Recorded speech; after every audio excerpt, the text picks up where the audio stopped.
What you doing, Diggletdreamers? You got Mathers back with more Vitality Draft League content, aka the VDL. This is week... Ooh, what week is this? It's week 4. It's one of those. I think it's 5. No, it's 5. It's 5. Because I remember it's week 5.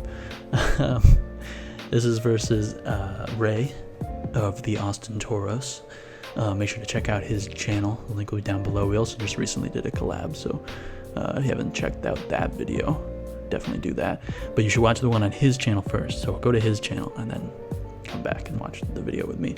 And then, but also, watch this one too. So,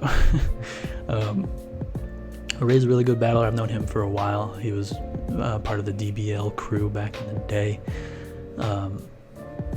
Yeah, this was a really cool battle. He's a great battler, of course.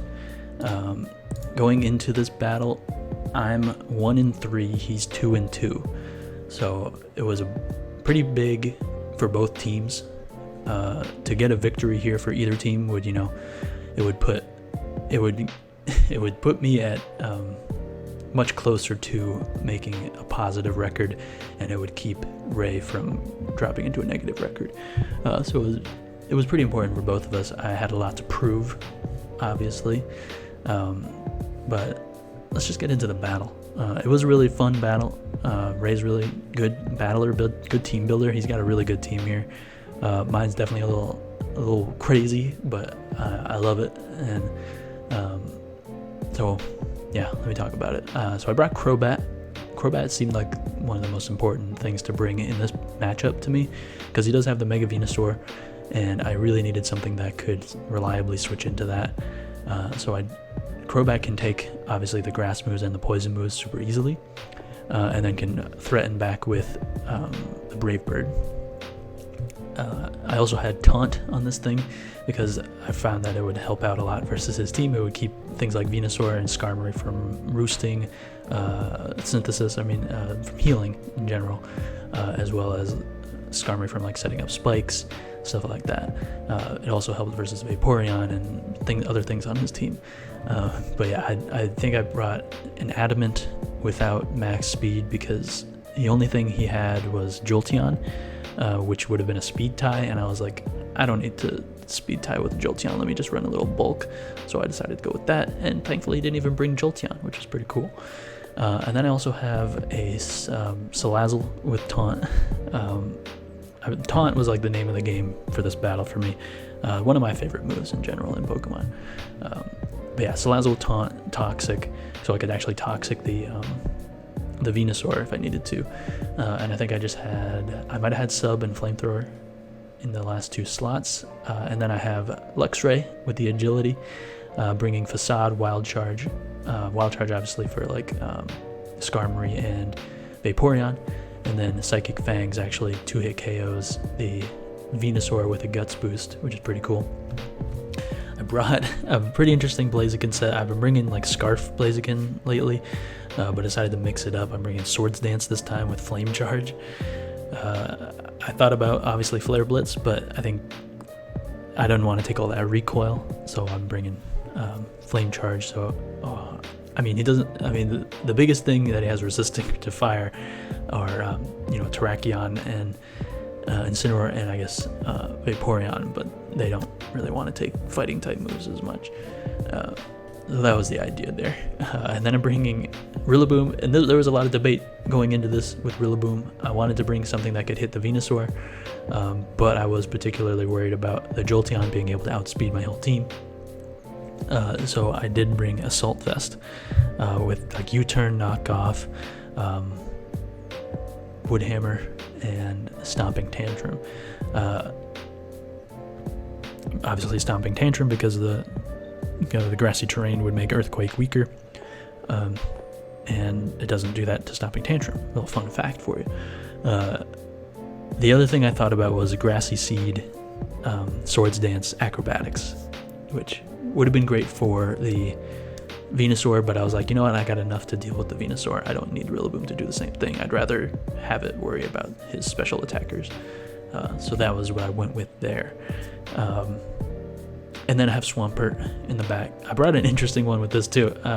It's Yawn Swampert with Stealth Rock and then dual coverage, I had Stomping Tantrum because of the grassy terrain, obviously. And then I think I brought Scald. But anyway, let's get into the battle. You can see, my opponent has brought the Mega Venusaur, of course, Skarmory, Vaporeon, Terrakion, Incineroar, and Silvally. So I have no idea what type the Silvally is, so that's something I need to worry about. It's a hard Pokemon to prepare for because it could literally be any type. So you can't always have everything prepared for it. You never know what's going to be. But the thing I was worried about is a Scarf Terrakion, because that would actually outspeed my Luxray at +2, and that's the only thing that would outspeed at +2, except a few other potential Scarfers that he could have brought, but I don't think he brought them. So get into it. I'm going to lead Crobat. It's great versus a lot of his Pokemon, as he actually leads Venusaur. So obviously I'm going to go for the taunt. So I taunt the Skarmory on the switch, and then I U-turn out of there, and he reveals that he's a Rocky Helmet Skarmory, but I know he's not going to be able to go for hazards or anything like that. So he actually goes for the Brave Bird as I go Salazzle. I thought he might have Iron Head or Body Press, but he ended up having Brave Bird, so not great for my Salazzle, but I'm here, and I can Toxic the Skarmory. But of course he switches in Vaporeon. And I did think about going taunt there, but I wanted to get Swampert in and get my rocks up, so he is able to Heal Bell the Toxic away, which is annoying because that means that Salazzle's not going to be as good unless I can prevent that thing from Heal Belling. So I yawn the Skarmory, and then I decide to just get my Stealth Rock up as he goes Venusaur, and that's pretty scary for me. So he doubles into Vaporeon as I go into Rillaboom. Yeah, I was expecting the grass move. I figured he wouldn't go for the poison move there, so I figured my Assault Vest Rillaboom was safe, especially since, just pause for a second, he goes Venusaur there.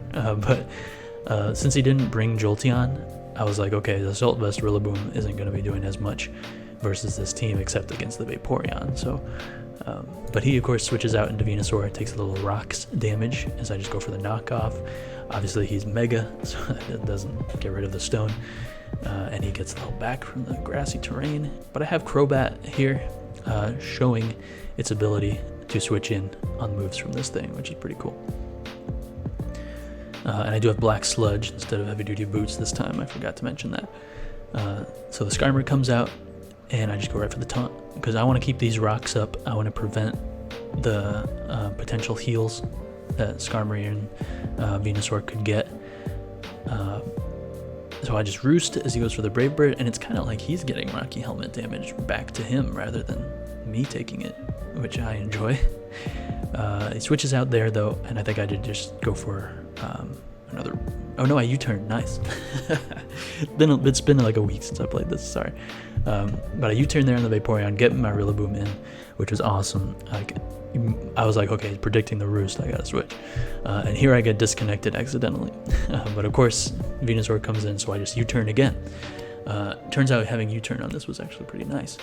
So I get Crobat back in, and I am pretty free to just go right for the taunt again because Skarmory's gonna come in, tank the hit, and I don't want to take Rocky Helmet, so I'll just taunt, prevent any healing from going on, as Skarmory is below half now just from taking rocks and recoil.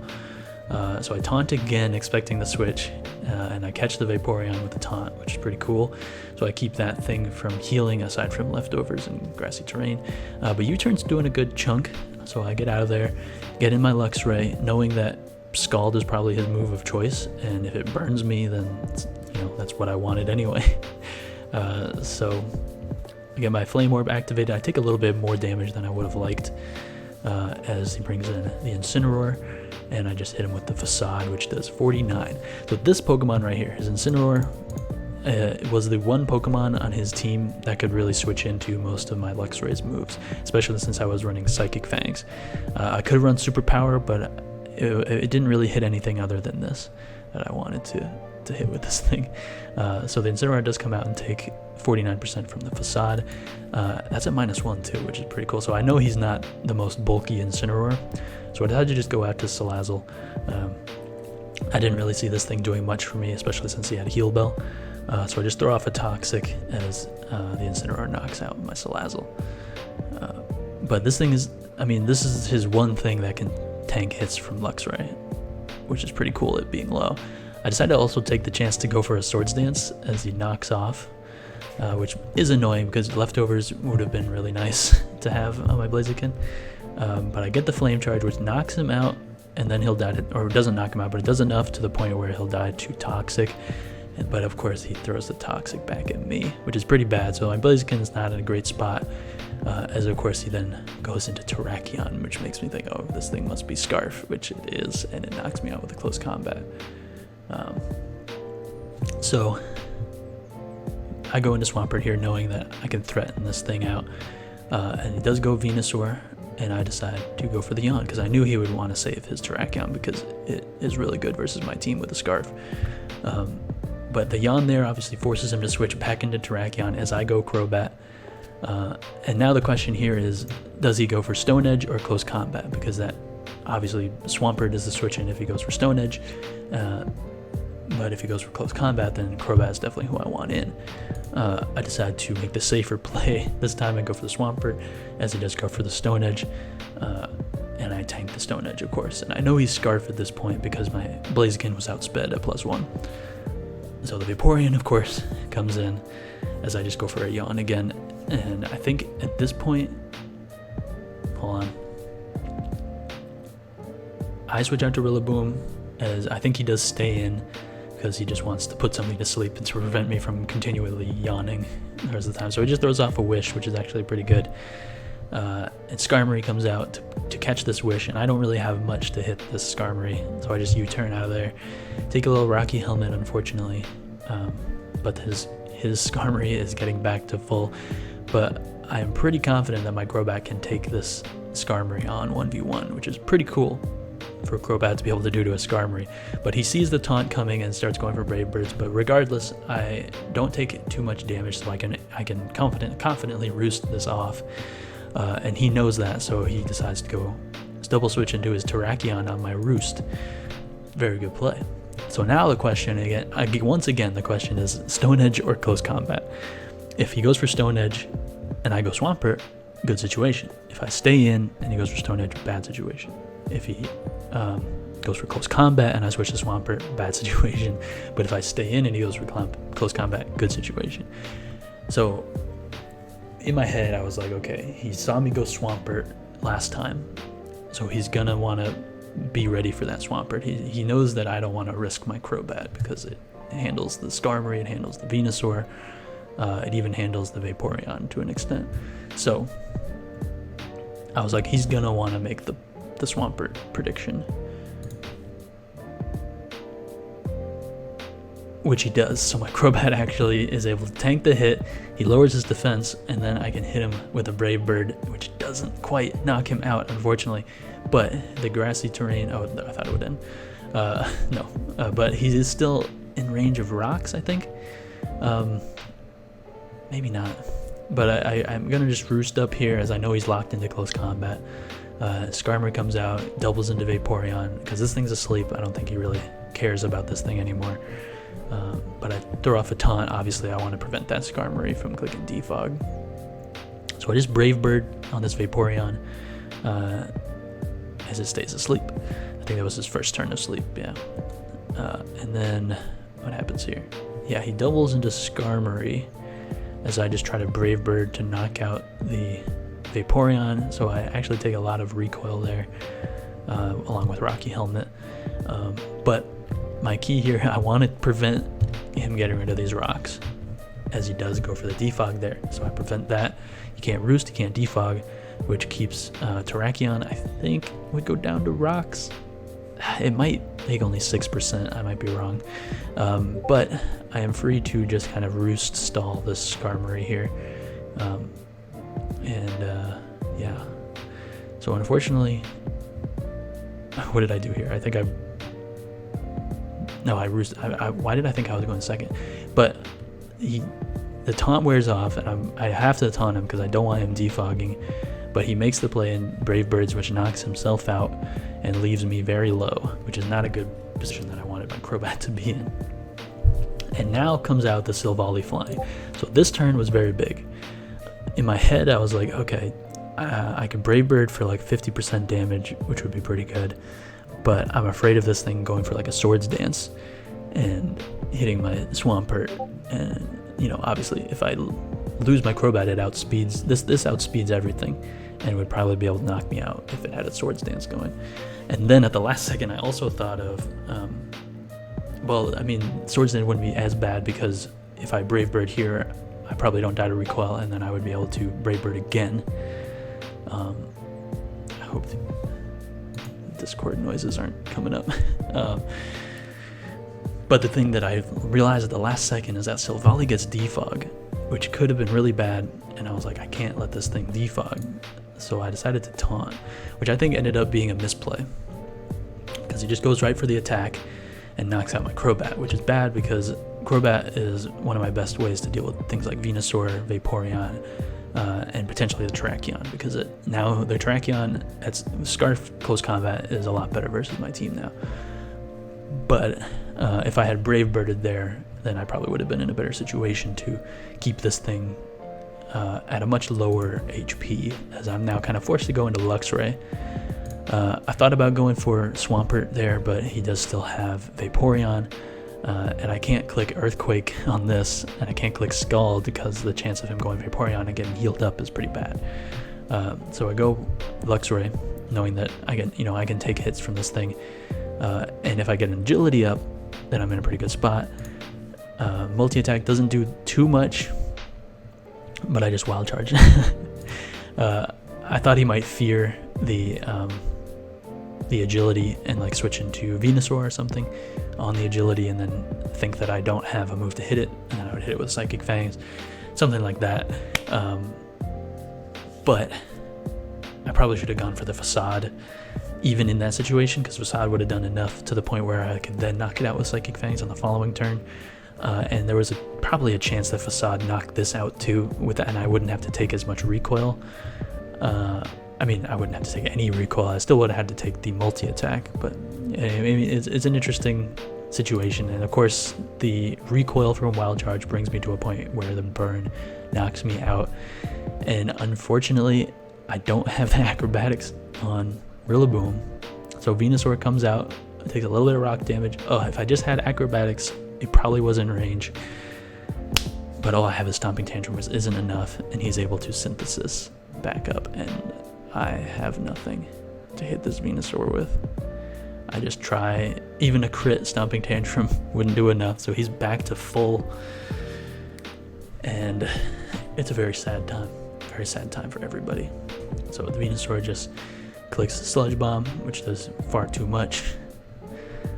Another one, even with this, I mean, the only reason I probably live that is because of Assault Vest. But, you know, I'm not doing enough. I get knocked out by the second Sludge Bomb, and Swampert is not taking on this Venusaur. So yeah, knocks me out with the Energy Ball, and that is the game. So super fun game. Shoutouts to Ray, very well played.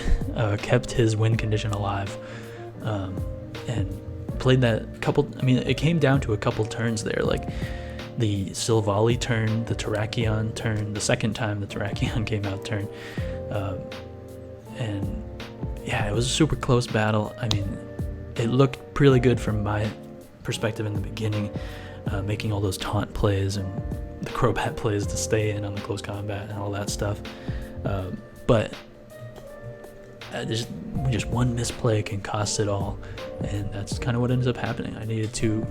I should have probably kept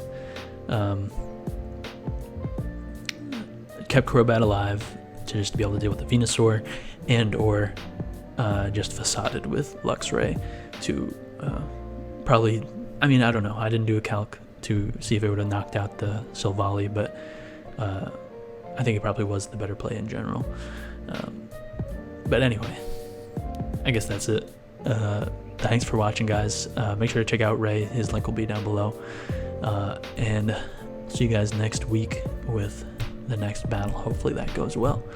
Until then, peace out, keep dreaming, goodbye.